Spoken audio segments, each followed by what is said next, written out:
না, সেই কখন মা গেছে, এখনো ফিরলো না। আমি এক কাজ করি, শুয়েই পড়ি।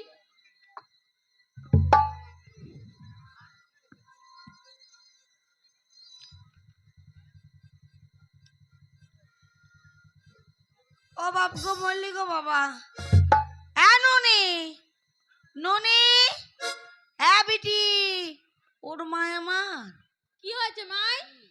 এরে কাঁড়াটা বাঁধতে যাইছিলি, কাঁড়াটা আমাকে গুতান দিয়েছে। তবে তো বৌমা। নাই যাবে, ছাড়। তুই একটি কাম কর, আজকের দিনটা তুই ভুঁয়ে ঘুমা, আর আমি খাটটায় ঘুমাচ্ছি। না মাই, আমি এটাই ঘুমাবো। কেন বুঝতে পারছিস না? আমার কোমরটা দমে লাগিয়েছি। ঠিক আছে, তো তুমি শুয়ে পড়ো। সকালে ডাকে দিবি, তোর বাবার চলতে মার বাচ্চা পাবো। হ্যাঁ হ্যাঁ, ডাকে দেবো খানে। কারা বাগল করতে যাবে? বড় রাগী বিটি আমার।